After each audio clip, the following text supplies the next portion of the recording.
But international concerns have increased over the ongoing Israel-Hamas war as the death toll in Gaza now surpasses 20,000. The situation seems to have worsened, with diplomatic efforts not yielding much in reaching a truce or even getting humanitarian aid into Gaza. Moya Thomas reports. Escalation of hostilities continues in the Israel-Hamas war since the insurgency of October 7th. The wake of October 7th, 2023 could never have been imagined by both the State of Israel and Palestine, especially Gaza, which is now almost a desolate land. The offensive by Hamas on the 7th of October led to the death of about 1,300 Israelis. Records put the death toll as the third worst terrorist attack so far. Hamas leader says the assault was a result of what he called the desecration of the Al-Aqsa Mosque. Accusations and counter-accusations from both sides on the cause of the attack.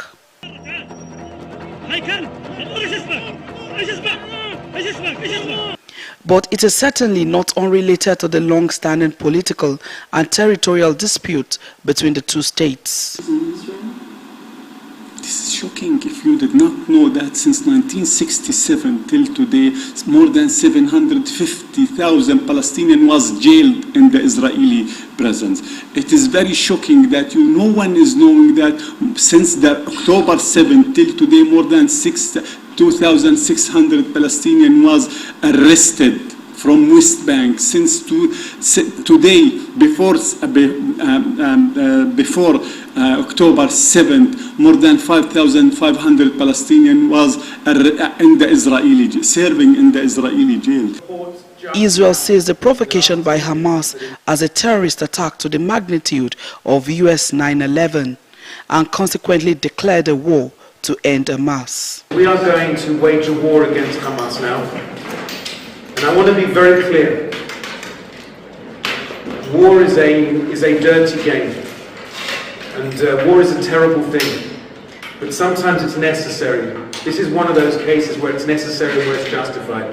We will do everything we can to avoid civilian casualties. We will do everything we can.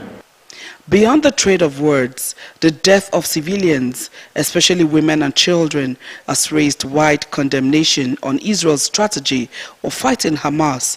As experts say, Hamas is an institution and may be impossible to end them. The UN, different bodies establish inquiry commission to investigate what is happening. It is a textbook genocide. What is happening right now is a genocide. A textbook genocide. Period. One word, loud and clear.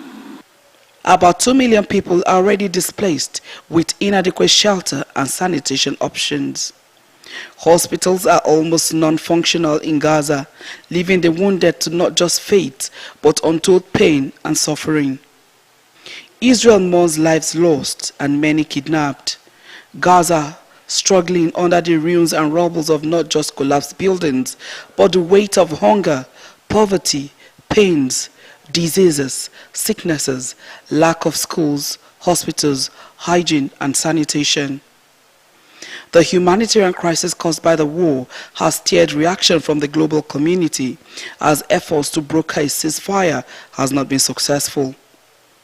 Nigeria, China and many countries in Africa and the Middle East are calling for a ceasefire. But Israel has enjoyed unflinching support from the United States, United Kingdom and the European Union. Even though there have been pro-Palestine protests in many of these countries, many others have also questioned the powers of the United Nations and its inability to check what they refer to as excesses of Israel. Considering how long it actually took the United Nations Security Council to reach a resolution on humanitarian aid to Gaza, says a lot. The United Nations Security Council resolution has come under criticism as not enough to meet the humanitarian crisis in Gaza. As the world works to ensure there's an end to this crisis, one can only hope for a swift and quick resolution in order to ensure an end to the loss of lives and an ease in the suffering of the people. Moya Thomas, TVC News, Abuja.